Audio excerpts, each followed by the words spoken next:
My name is Elena Corves. Until exactly 14 days ago, I was the Senior Vice President of Cold Chain Operations for Ethelgard Pharmaceuticals. If you have never heard of that title, don't worry, most people haven't. We are the invisible hand that ensures when your grandmother goes to the hospital for her infusion, the medicine actually works. I managed a logistics network of $1.4 billion annually. My job wasn't just moving boxes. It was moving volatile, temperature-sensitive biological compounds across international borders, through war zones, and over oceans, all while maintaining a temperature between 2 and 8 degrees Celsius. If that temperature fluctuated by more than 1 degree for longer than 30 minutes, the medicine became toxic. It turned from a cure into poison. For 12 years, I maintained a success rate of 99.9%.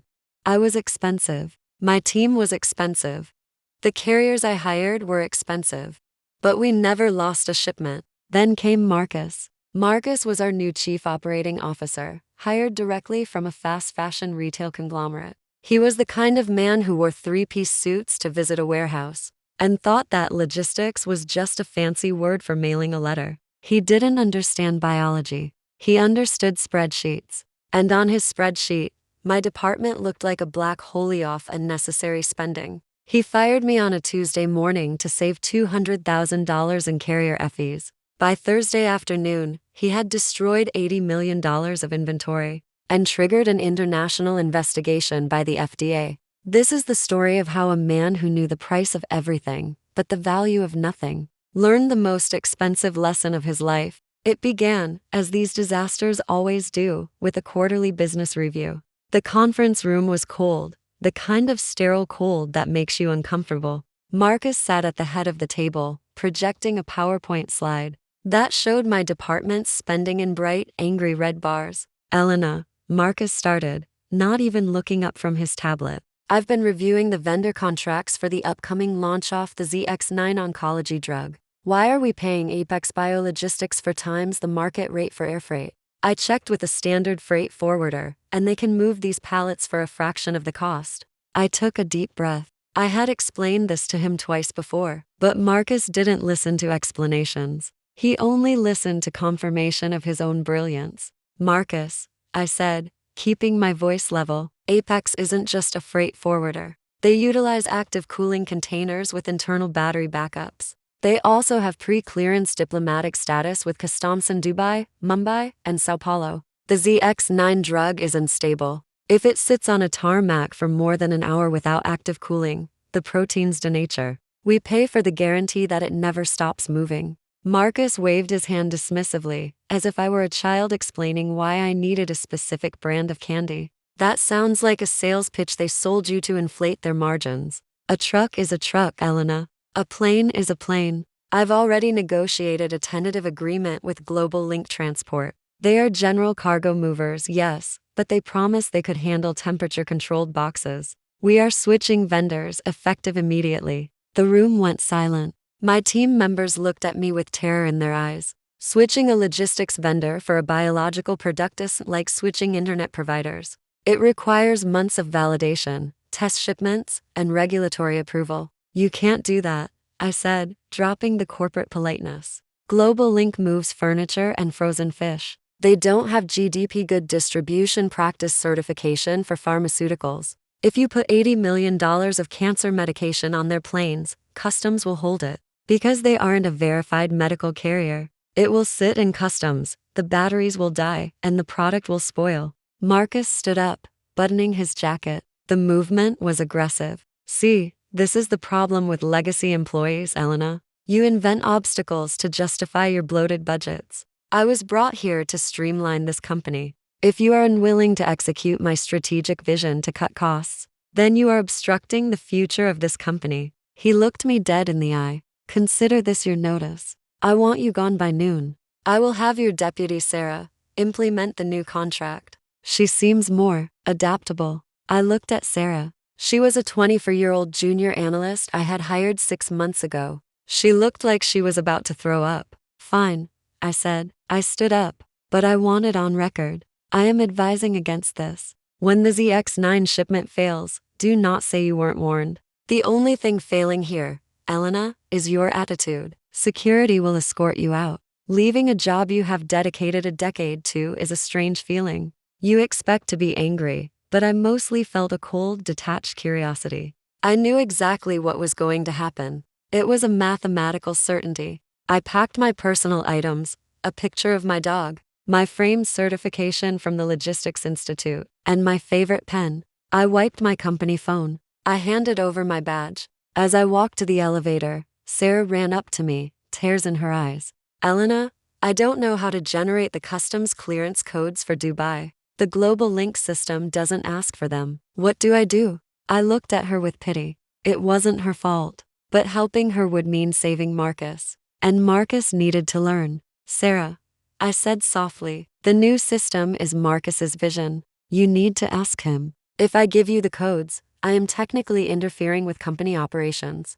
After being terminated, I can't help you. I walked out of the glass doors of Ethelgard Pharmaceuticals at 11:45 a.m. on a Tuesday. The ZX9 launch shipment, consisting of 40 pallets of life-saving medicine, worth roughly $2 million per pallet, was scheduled to depart Brussels for Dubai on Thursday evening. I went home. I poured myself a glass of wine, and I waited. The disaster unfolded in slow motion, invisible to the world, but screamingly obvious to anyone who knew the industry. Here is what Marcus didn't know. When you ship medical goods into the United Arab Emirates, you need a specific digital token, generated by the Ministry of Health. My old carrier, Apex, did this automatically. Their systems were integrated with the ministry. The new carrier, Global Link, the budget option Marcus loved, did not have this integration. They treated the medicine boxes like general cargo. On Thursday at 8:00 p.m., the plane landed in Dubai.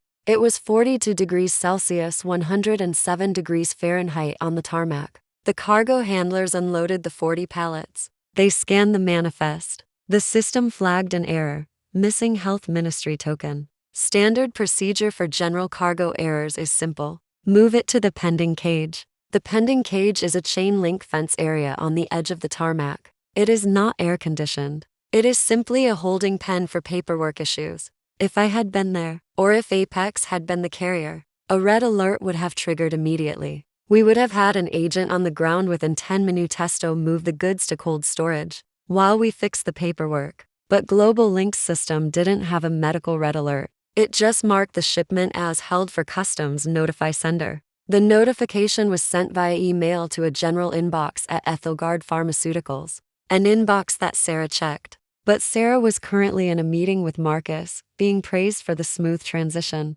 For 6 hours, $80 million of chemotherapy drugs sat on black asphalt in the Arabian desert. The active cooling containers I used to use had batteries that lasted 72 hours. The budget containers Marcus rented from Global Link, they used dry ice. Dry ice sublimates. In 40-degree heat, it sublimates very, very fast. By 2:00 a.m. Dubai time, the internal temperature of the pallets crossed 8 degrees Celsius. By 4:00 a.m., it hit 15 degrees. At 6:00 a.m., the temperature loggers recorded 25 degrees. The chemical bonds in the ZX9 drug began to break down. The medicine was effectively cooking itself. I was sleeping in on Friday morning. It was a luxury I hadn't had in years. My phone, which I had kept on silent, began to vibrate against the nightstand at 7:15 a.m. I ignored it. It vibrated again, and again, and again. Finally, at 8:30 a.m., I picked it up. 17 missed calls. 3 from Sarah, 4 from Marcus, 10 from the CEO, Robert Sterling. Robert Sterling never called. He was a man who communicated only through board resolutions. If he was calling, the building was burning down. I made a coffee. I watched the news. I waited until 9:30 a.m. Then, I called Robert back. Elena, Robert shouted before I could even say hello. Where the hell are you? The FDA just flagged our entire shipment in Dubai as adulterated. The Ministry of Health is threatening to revoke our import license. Marcus is saying the carrier failed, but the carrier is saying we didn't provide the paperwork. What is going on? Good morning, Robert, I said, taking a sip of coffee. I believe you were informed on Tuesday that I am no longer with the company. Marcus decided my expertise was an unnecessary cost. I'm afraid I can't discuss internal operations with you. Elena, stop it. We have $80 million of inventory sitting in an oven. The sensors are reading 30 degrees. Is there a way to salvage it? Can we retest it? No, Robert, I said, my voice dropping to a whisper for effect. Once the protein chain breaks, it's permanent. That inventory is garbage. It's toxic waste. You have to pay to have it incinerated. You can't inject that into people. There was a silence on the line so profound I thought the call had dropped. 80 million, Robert whispered. And the stock launch is Monday. Yes, I said. I tried to explain this to Marcus. He told me I was obstructing the future. Put Marcus on the phone, Robert said, but he wasn't talking to me. I heard a muffled sound, like a hand over the receiver, and then shouting in the background. A moment later, Robert came back on. Elena, we need to fix the supply chain. Not this shipment, this is gone, but the next one. We have patients waiting. We need the old carrier back. We need the permits restored. We need you. I'm expensive, Robert, I said. Marcus said I was a money pit. I don't care what Marcus said. Marcus is currently packing his office. Name your price. I didn't want my old job back. I knew that once a company culture rots enough to hire someone like Marcus, it takes years to fix. But I knew the value of my knowledge. I won't come back as an employee, I told Robert. I will come back as an external consultant. My rate is $400 an hour, with a guaranteed minimum of 6 months. And what? And I want a written apology from Marcus. I want him to sign a document stating that the loss of the ZX9 shipment was solely due to his decision to override safety protocols, against the advice of the logistics director. I want that document to be part of his termination record. Double quotes ... So he can never destroy another supply chain again. Robert didn't hesitate. Done. Be here in an hour. When I arrived at the office, the atmosphere was funereal. Sarah was crying at her desk. She looked at me like I was a ghost. I walked past her and gave her a reassuring nod. It wasn't your fault, Sarah, I whispered. You did what you were told. Marcus's office door was open. Security was there, watching him put his sleek, modern desk ornaments into a box. He looked at me, his face pale and sweaty. The arrogance was gone. He looked like a man who had just realized he would be paying off this mistake for the rest of his career. He signed the document without looking at me. I spent the next 6 months fixing the mess. We had to rush manufacture a new batch of drugs, which cost another $10 million in overtime. We had to beg Apex to take us back as a client at a premium rate, of course, because we were now high risk.